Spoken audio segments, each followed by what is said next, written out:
மத்தேயு 24 27 37 வரை.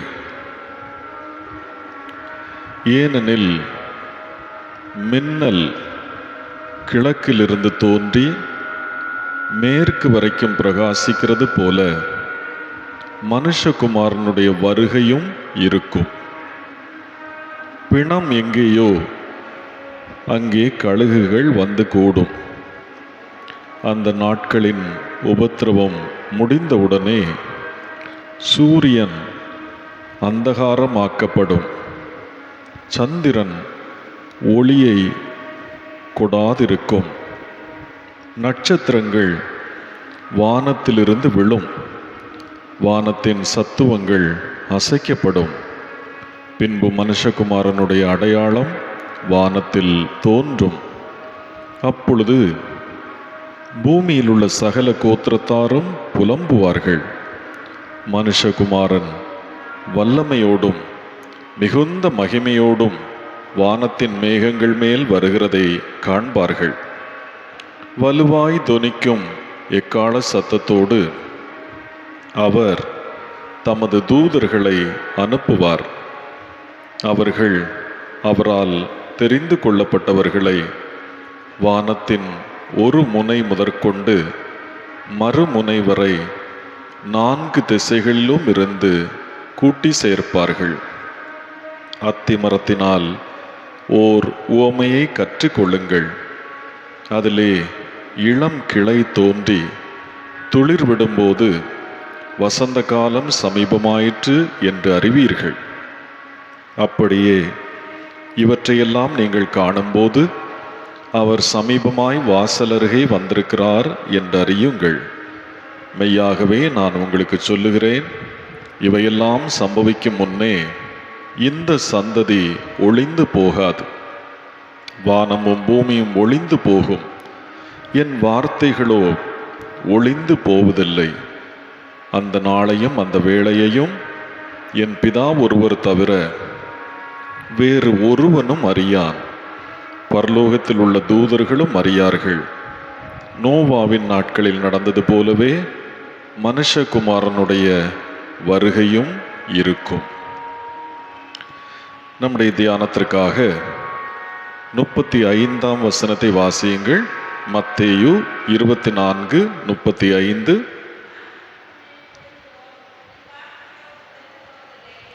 வானமும் பூமியும் ஒளிந்து போகும், என் வார்த்தைகளோ ஒளிந்து போவதில்லை. வானமும் பூமியும் ஒளிந்து போகும், என் வார்த்தைகளோ ஒளிந்து போவதில்லை. மனிதர்கள் தங்களுடைய மிகுந்த கோபத்தில் பிள்ளைகள் என்றோ தெரிந்தவர்கள் என்றோ நண்பர்கள் என்றோ பாராமல் ஒரு கடினமான வார்த்தையை உதிர்ப்பார்கள். ரொம்ப கோபம் வந்துட்டுன்னு வைங்களேன், உடனே ஒரு வார்த்தையை உதிர்ப்பார்கள். என்ன வார்த்தை? ஒளிஞ்சு போ, அப்படிதானே? ஒளிஞ்சு போ. ஆங்கிலத்தில் இதை கெட் லாஸ்ட் என்று சொல்வார்கள். ஒளிஞ்சு போ, எங்கேயாவது ஒளிஞ்சு போ. தாவீது தன் மகன் அப்சலோமால் துரத்தப்பட்டு பயந்து போய், அந்த பையன் என்ன செய்வானோ அவ்வளவு கோபத்தில் இருக்கிறான். தகப்பன் என்றும் பாராமல் பெரியவர்கள் என்றும் பாராமல் எதையாவது அவன் செய்து விடுவானே என்று பயந்து தாவீது தன்னுடைய நகரத்தை விட்டு ஊருக்கு வெளியே ஒதுக்குப்புறமாக அவர் நடந்து போய் கொண்டிருக்கிறார். ரொம்ப நடந்து நடந்து மன பாரத்தினாலே அழுத்தப்பட்டு உடலிலும் களைப்பு வந்து அவர் நடந்து கொண்டிருந்த போது அவரை எதிர்கொண்டு ஒரு மனிதன் என்ன சொன்னான் என்றால், தொலைந்து போ, ஒளிந்து போ. அந்த மனிதன் யார்? சீமேயி என்பவன். 2 சாமுவேல் 16ஆம் அதிகாரம் 7ஆம் வசனத்திலே இதை வாசிக்கிறோம். ஒளிந்து போ, தொலைந்து போ. தாவீது தனியாக நடந்து வராமல் தன்னுடைய முக்கிய அதிகாரிகளோடு வருகிறார். எல்லா முக்கிய அதிகாரிகளும் நடந்து வருகிறார்கள். அந்த நேரம் இந்த சீமையினால் நிகழ்த்தப்பட்ட இந்த தாக்குதல் மிகுந்த பதட்டத்தை கொடுக்கிறது, ரொம்ப ஒரு டென்ஷனை கொடுக்கிறது. எல்லாரும் அவனை கொன்று போடுவோம் என்று சொல்லுகிறார்கள். அப்படி ஒரு டென்ஷனான ஒரு நிலையை இந்த ஒளிந்து போ என்கிற வார்த்தை ஏற்படுத்துகிறது. பின் நாட்களிலே சீமேயி தான் தாவீது மீது தனிப்பட்ட கோபத்திலே இந்த தாக்குதலை நடத்தவில்லை என்று சமாதானம் பண்ணி கொண்டாலும் அது மறக்க முடியாத மிகுந்த மன வலியை தாவீதுக்கு கொடுத்தது. ரொம்ப வேதனைப்பட்டார். இந்த சம்பவம் நடந்தபோது தாவீதின் மகன் சாலோமோன் மிக சிறிய பையன், ரொம்ப சின்ன பையன். அப்சலோமினாலே இந்த சம்பவம் நடக்கும்போது தாவீது சாலமோன் மிகச்சிறிய பையன். வரலாறு சொல்லுகிறது, சாலமோனுக்கு ஒரு 6 வயசு இருந்திருக்கலாம் என்று சொல்லுகிறது. பல வருஷங்கள் கழிகிறது, சாலமோன் ராஜாவாகிறான். அப்போ தாவீது சீமேயி சொன்ன அந்த ஒளிந்து போ, தொலைந்து போ, கெட் லாஸ்ட் என்ற வார்த்தையை குறித்து வேதனையோடு சாலமோன் இடத்திலே சொல்லுகிறார். இப்படி அண்ணனால நான் பாதிக்கப்பட்டு கஷ்டப்பட்டு துக்கத்தோடு நான் நடந்து வரும்போது என் வேதனைக்கு ஒரு ஆறுதல் தராதபடி இந்த சீமேயி என்ற மனிதன் இந்த கொடூர வார்த்தை என்னை பார்த்து சொல்லிவிட்டான், ஒளிஞ்சு போ, தொலைந்து போ. அதனால நீ அதை மனசுல வச்சுக்க என்று சாலமோனிடம் அவர் சொல்லுகின்றார். ஆனால் இந்த ஒளிந்து போ என்ற வார்த்தையை திருமறை ஆசீர்வாதமாக பயன்படுத்துகிறது. இந்த ஒளிந்து போ என்ற வார்த்தையை திருமறை ஆசீர்வாதமாக பயன்படுத்துகிறது. எப்பவுமே இப்படி ஒன்றை சொல்வார்கள், ஆசீர்வாதம் என்பது முதல் வரியில் தொடங்குவதில்லை, கடைசி வரியோடு முடிந்து போவதில்லை. இதை நீங்கள் நல்ல ஞாபகம் வைத்துக் கொள்ள வேண்டும். ஆசீர்வாதம் என்பது முதல் வரியிலே தொடங்குவதில்லை, கடைசி வரியிலே முடிந்து போவதும் இல்லை. அதே போல இந்த ஒளிந்து போகும் என்கிற வார்த்தையை முடிந்து போகாத ஆசீர்வாத வார்த்தையாக திருமறை பயன்படுத்துகின்றது. இதற்கு ஒரு எடுத்துக்காட்டுத்தான் இந்த மத்தேயு 24:35. வானமும் பூமியும் ஒளிந்து போகும், என் வார்த்தைகளோ ஒளிந்து போவதில்லை. வானமும் பூமியும் ஒளிந்து போகும், என் வார்த்தைகளோ ஒளிந்து போவதில்லை. அவர் தம்முடைய வார்த்தையினாலே நம்மை ஆசீர்வதிக்கிறார். ஒளிந்து போம் என்று அவர் சொல்லாமல் எதுவும் ஒளிந்து போகாது. அப்படிதானே? ஒளிந்து போகும், ஒளிந்து போகட்டும் என்று அவர் சொல்லாமல் எதுவும் ஒளிந்து போகாது. ஆகவே இந்த காலை வேளையிலே யாராவது மனிதர்கள் நம்மை பார்த்து ஒளிந்து போ என்று சொல்லிவிடுவதனாலே நாம் ஒளிந்து போய்விடுவதில்லை. தொலைந்து போ, ஒண்ணுமில்லாமல் போ என்று சொல்வதனாலே நாம் ஒன்றுமில்லாமல் போய்விடுவதில்லை. அவர்தான் சொல்ல வேண்டும், அவர் சொன்னால்தான் எதுவும் நடக்கும். ஆகவே இந்த ஒளிந்து போம் என்கிற வார்த்தையிலிருந்து கூறப்படுகிற ஆசீர்வாதங்களை தான் நாம் தியானிக்க போகின்றோம். முதலாவது, எது ஒளிந்து போக வேண்டும் என்றால் பழையவைகள் ஒளிந்து போகட்டும். பழையவைகள் ஒளிந்து போகட்டும்.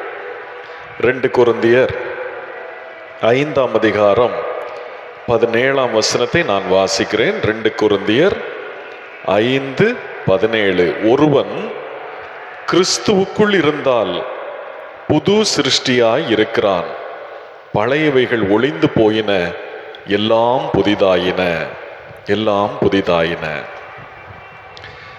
நம்முடைய பழைய வாழ்க்கையை மாற்றுவதற்கு யாரும் வரமாட்டார்கள். ஆனால் நம்முடைய எதிர்பார்ப்பு எப்படி இருக்கிறது தெரியுமா? பல சமயம் யாராவது வந்து நம்முடைய வாழ்க்கையை மாற்றி விட மாட்டார்களா? யாராவது வந்து ஒரு மாற்றத்தை தந்து விட மாட்டார்களா? அரசியலிலும் சரி, எல்லாவற்றிலும் சரி, நாம் பொதுவாகவே ஒரு மாற்றம் என்று ஒன்றை நாம் விரும்புகின்றோம்.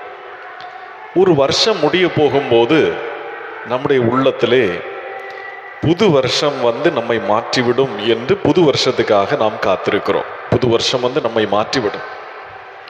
புது வருஷத்திலே மனிதர்கள் மாறிவிட மாட்டார்களா என காத்திருக்கிறோம். இப்போ இப்படி இருக்கிறவன், இப்போ இப்படி இருக்கிறவா அடுத்த வருஷம் மாறிவிட மாட்டாளா என்று நாம் காத்திருக்கிறோம்.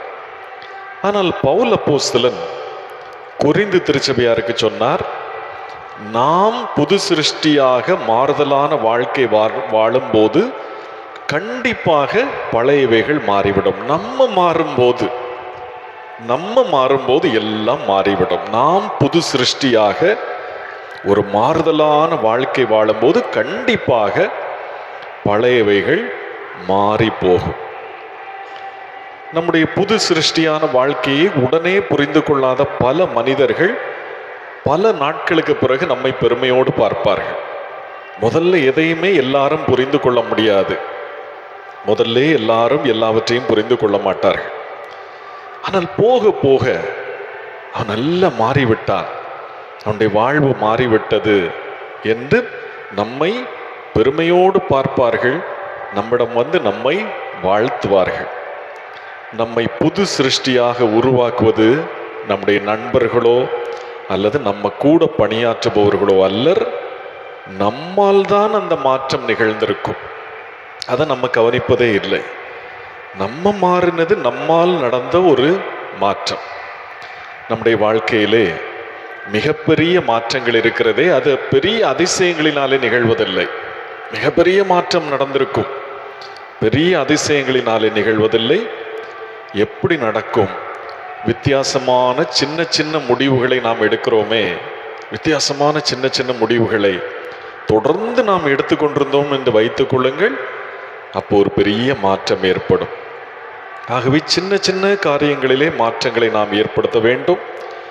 எவ்வளவு தூரம் நாம் பாவமாக பழகிவிட்ட சில பழையவைகளை தவிர்த்து விட வேண்டும் என்பதை நாம் யோசிக்க வேண்டும். பாவமாக நிறைய பழைய பழக்க வழக்கங்களை நாம் வைத்திருப்போம். நாம் யோசிக்க வேண்டும், இந்த பாவங்களை எவ்வளவு தூரம் நான் தவிர்த்து விடலாம். அதையெல்லாம் நாம் சோதித்து பார்த்து நம்மை புதிதாக்கி கொள்ளும்போது இந்த பழையவைகள் ஒளிந்து போகும்.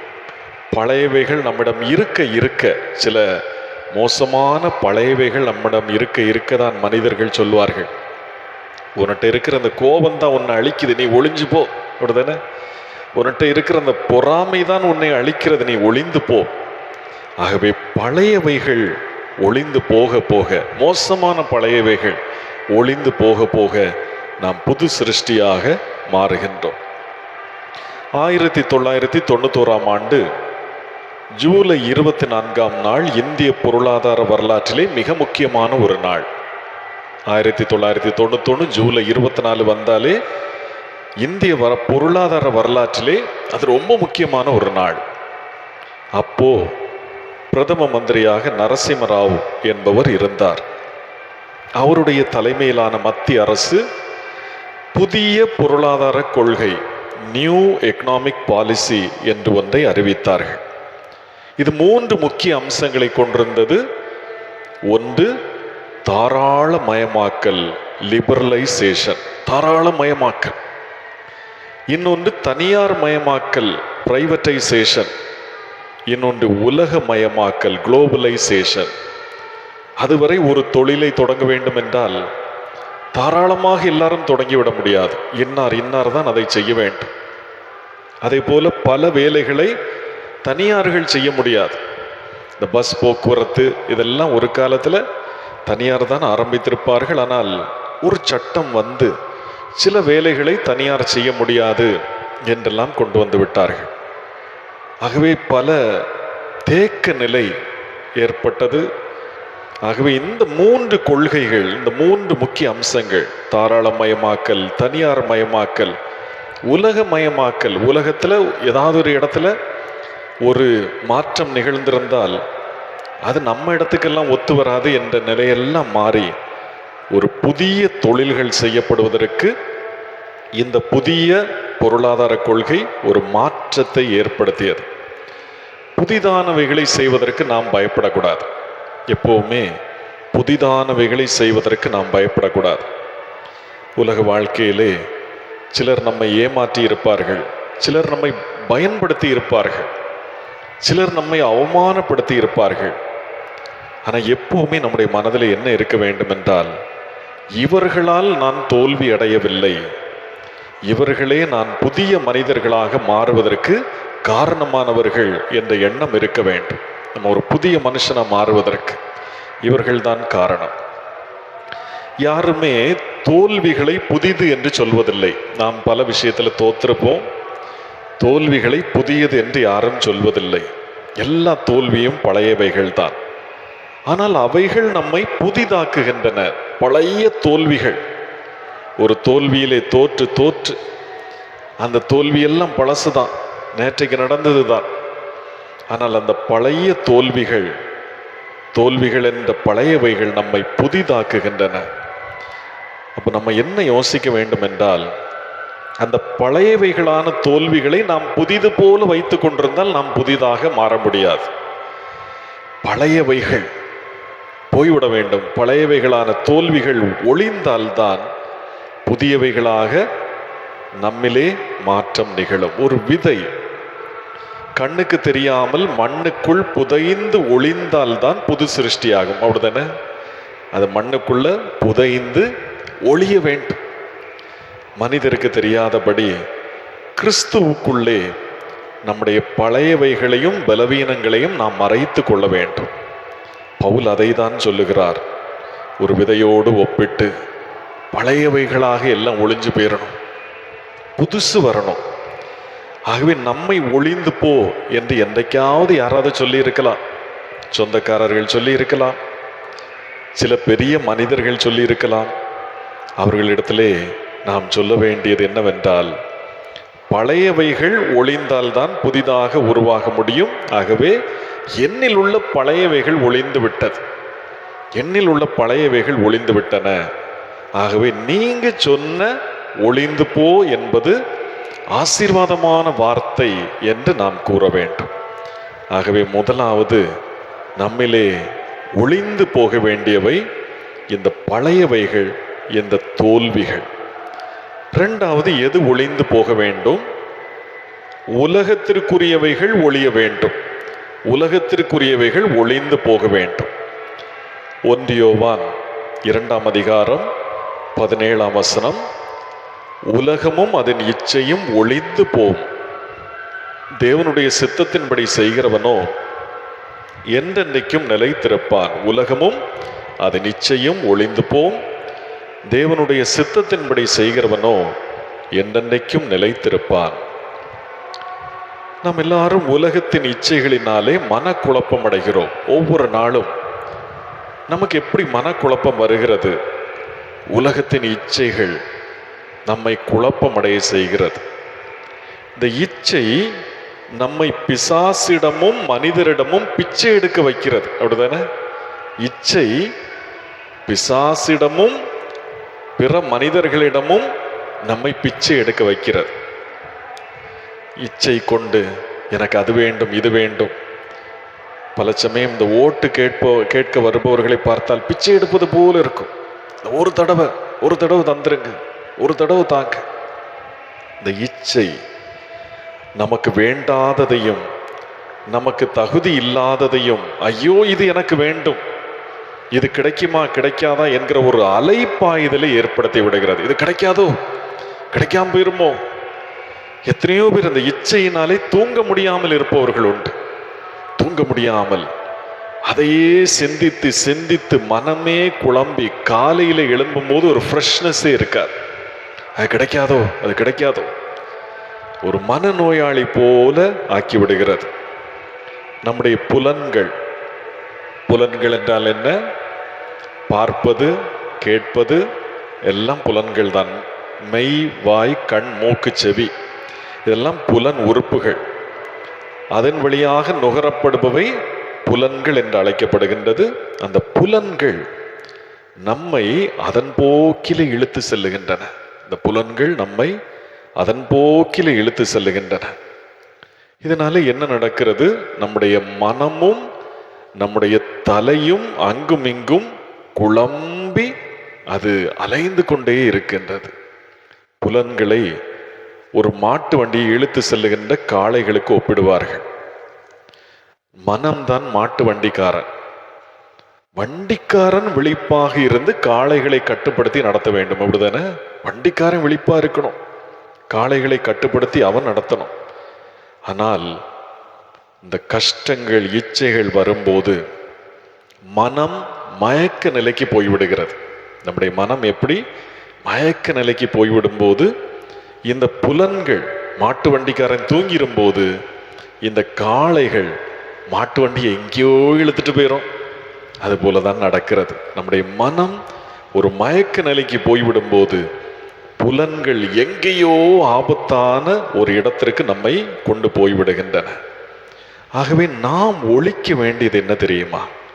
நம்மிலே ஒளிந்து போக வேண்டிய இரண்டாவது காரியம் இந்த உலகமும் அதன் இச்சைகளும். இந்த உலகமும் அதன் இச்சைகளும். சில சமயம் நாம் நினைப்போம், நாம் நினைக்க வேண்டும், சில நோய்கள் நல்லதுதான் என்று சொல்லுகின்ற வகையிலே அவைகள் இச்சைகளை ஒழிக்க உதவி புரிகின்றன. அப்படிதானே?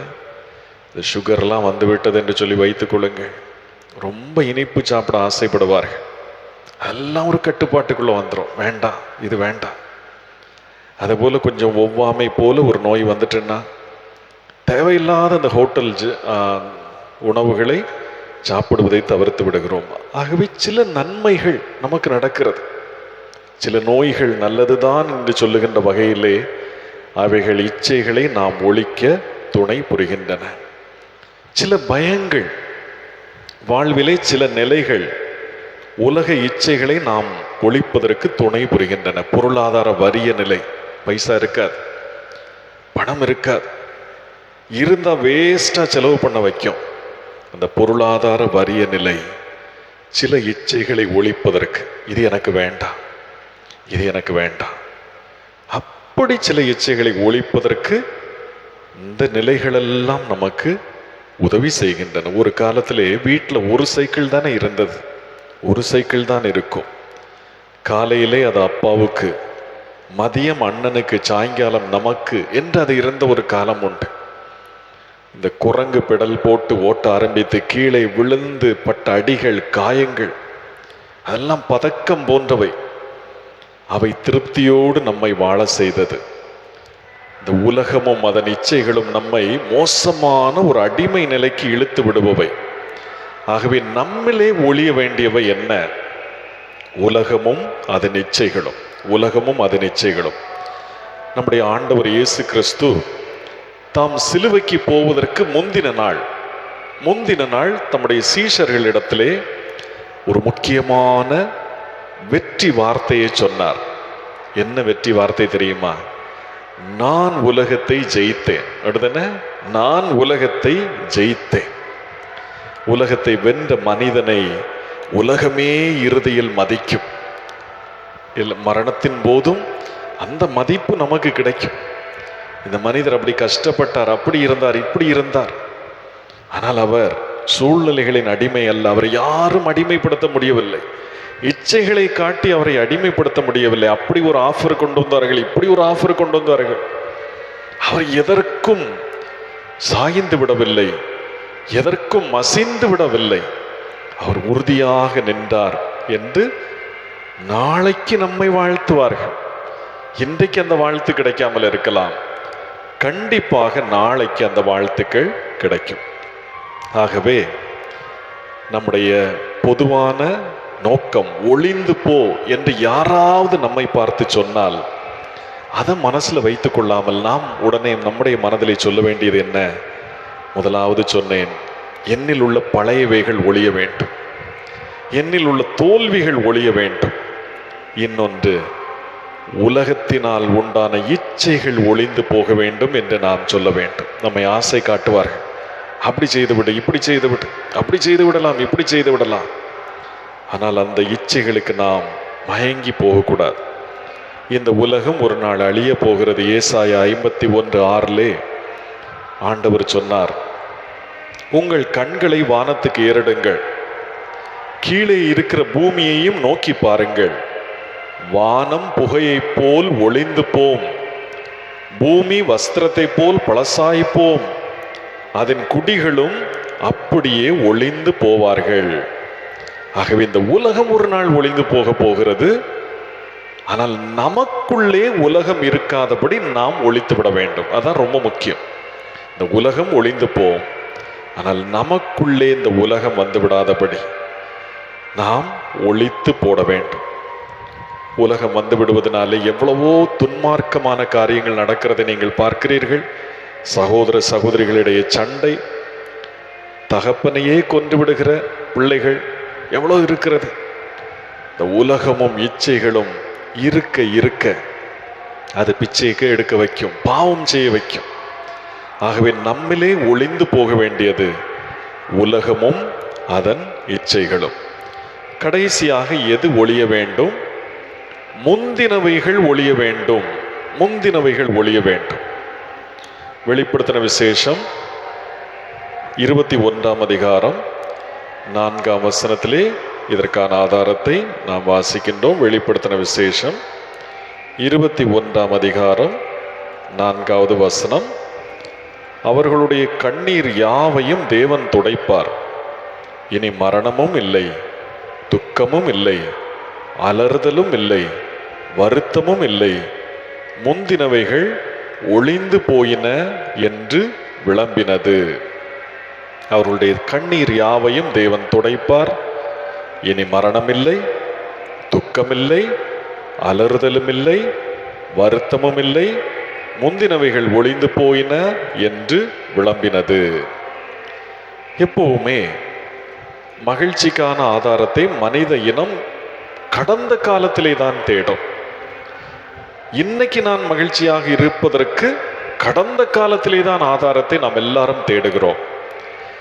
நாங்கள் குழந்தை பருவத்தில் எவ்வளவு மகிழ்ச்சியாக இருந்தோம், அந்த இனிப்பை சாப்பிட்டோம், இந்த இனிப்பை சாப்பிட்டோம். இப்பொழுது அந்த மகிழ்ச்சி இல்லை என்று கூறுபவர்கள் நிறைய பேர் உண்டு. இன்னும் சிலர் எப்படி சொல்வார்கள் என்றால், என் கடந்த காலம் அவ்வளவு துன்பமாக இருந்தது, அதை இன்று நினைத்தாலும் என் மனம் வேதனைப்படுகிறது என்று முந்தினவைகளை நினைத்து நினைத்து கவலைப்படுகிறவர்கள் அதிகம். ஒரு பக்கம் முந்தினவைகளைப் போல இல்லையே, முந்தினவைகள் தான் சந்தோஷம் என்று சொல்பவர்கள் உண்டு.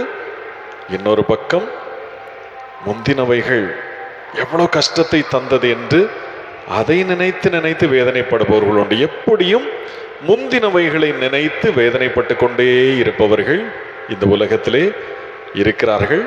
நாமும் அப்படித்தான் இருக்கிறோம். கடந்த காலத்தின் விரும்பத்தகாதவற்றை விட்டு வந்தால்தான் நம்முடைய வாழ்க்கை சந்தோஷமாக சமாதானமாக இருக்கும். அதை விட்டுட்டு வந்துடணும், அதை விட்டுட்டு வரணும். நிகழ்கால சமாதானமே எதிர்கால மகிழ்ச்சியை உறுதி செய்கிறது. நம்ம ஒன்றை நாம் கவனிக்க வேண்டும். நதி ஒருபோதும் பின்னோக்கி ஓடுவதில்லை. நாம் நதியாக முன்னோக்கி ஓட வேண்டும். ஏசாயா 43ஆம் அதிகாரம் 18ஆம் வசனத்திலே ஆண்டவர் ஒரு முக்கியமான வார்த்தையை சொன்னார். முந்தினவைகளை நினைக்க வேண்டாம், பூர்வமானவைகளை சிந்திக்க வேண்டாம். முன்பு நிகழ்ந்தவற்றை நினைக்க வேண்டாம், பூர்வமானவற்றை சிந்திக்க வேண்டாம். அப்படி சொன்ன ஆண்டவர் இதற்கு எதை உதாரணமாக்குகிறார் என்று சொன்னால், ஆறுகளையும் நதிகளையும் எடுத்துக்காட்டாக சொல்லுகிறார். ஆறுகளையும் நதிகளையும் எடுத்துக்காட்டாக சொல்லுகிறார். ஏசாயா 43ஆம் அதிகாரம் 16ஆம் வசனம், 19ஆம் வசனம், 20ஆம் வசனம் ஆகிய பகுதிகளிலே இதை நீங்கள் காண முடியும். சமுத்திரத்திலே வழியையும் வலிய தண்ணீர்களிலே பாதையும் உண்டாக்கினவரும். இந்த சமுத்திரம் அது முன்னோக்கி போய்கொண்டிருக்கும்.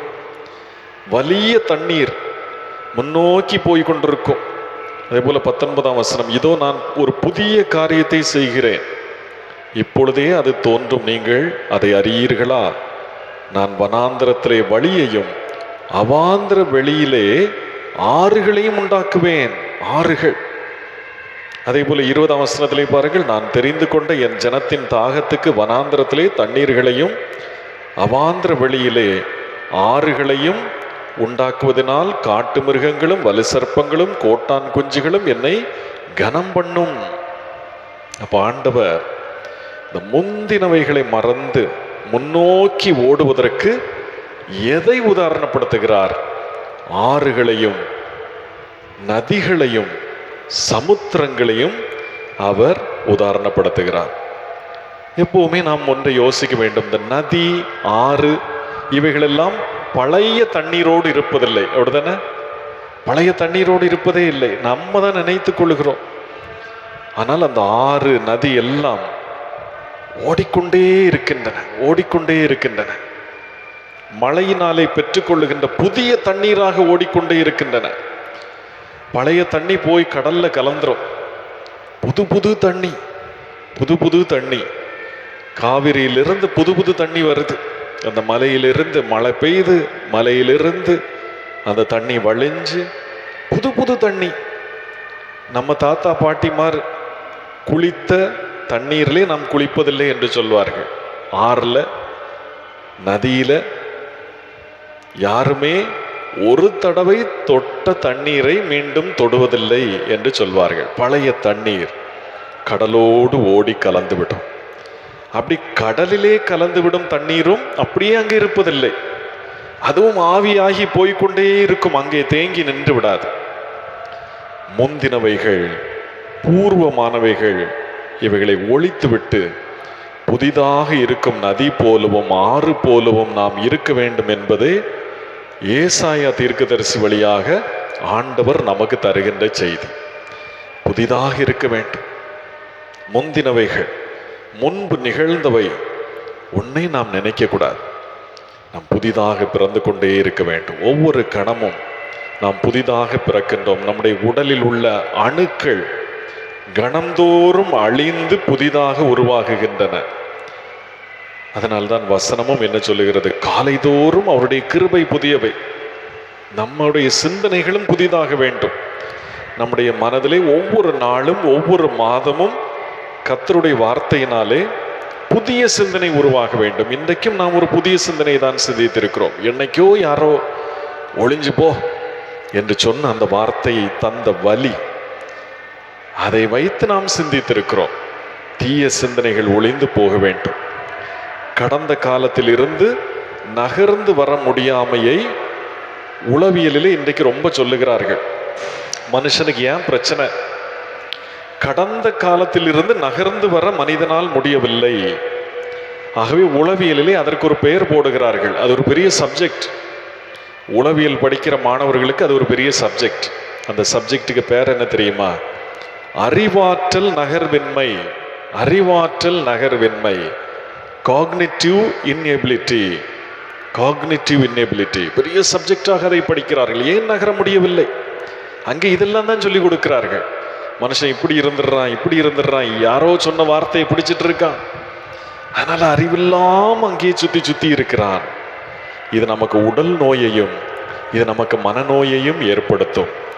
ஆகவே உள்ளத்து நினைவுகளில் உள்ள அந்த முந்தினவைகளை ஒழித்து விடாவிட்டால் நம்மால எந்த மாற்றத்தையும் ஏற்றுக்கொள்ள முடியாது. சமூகத்தில் நடக்கிற மாற்றம், நம்முடைய நண்பர்களுடைய சந்தோஷம், நம்முடைய பிள்ளைகளுடைய சந்தோஷம், எதையும் ஏற்றுக்கொள்ள முடியாது. கடந்த காலம் ஏக்கம் சார்ந்த ஒரு மன அழுத்தம் ரொம்ப மோசமானது. இன்றைக்கு அது ரொம்ப இருந்து கொண்டிருக்கிறது. அது ஒழிக்கப்பட வேண்டும், அது ஒழிக்கப்பட வேண்டும். ஆகவே இந்த காலை வேளையிலே நாம் என்னையோ சிந்தித்தோம் என்றால், வானமும் பூமியும் ஒளிந்து போக வேண்டும் என்றாலும் அது அவருடைய வார்த்தையினாலே கட்டளையிடப்பட வேண்டும். சும்மா ஒளிந்து போகும் என்று சொல்வதனாலே அது ஒளிந்து போவதில்லை. ஆண்டவர் சொல்லுகிறார், ஒரு நாள் ஒளிந்து போகும், சரிதான், ஆனால் நான் கட்டளையிட வேண்டும், நான் கட்டளையிட வேண்டும். இப்போ இதை ஒழித்து விடலாம், இப்பொழுது இதை சுருட்டி விடலாம். வசனமும் அதை தான் சொல்லுகிறது. சால்வையை போல சுருட்டி விடுவார். அவர் கட்டளை கொடுக்க வேண்டும், இதை சுருட்டுங்கப்பா, இதை மடக்குங்கப்பா, அப்பந்தான் அது நடக்கும். ஆகவே யார் நம்மை ஒளிந்து போ என்றாலும், ஒழித்து போட நினைத்தாலும் அவர் அனுமதி இல்லாமல் ஒன்றும் நடக்காது. அப்படிதானே? அவர் அனுமதி இல்லாமல் ஒன்றும் நடக்காது. சில சமயம் மனிதர்கள் நம்மை ஒழித்து வைக்க பார்ப்பார்கள், ஒழித்து வைக்க பார்ப்பார்கள். எந்த காரியத்துக்கும் நம்மை பயன்படுத்த மாட்டார்கள். அப்படி மனிதர்கள் நம்மை ஒழித்து வைக்க வைக்க நாம் அதிகமாக தேடப்படுவோம். எங்க இவன், எங்க அவன், எங்க? ஆகவே நம்மிலே ஒழிய வேண்டியவைகள் என்ன? நம்மிலே ஒளிந்து போக வேண்டியவைகள் என்ன?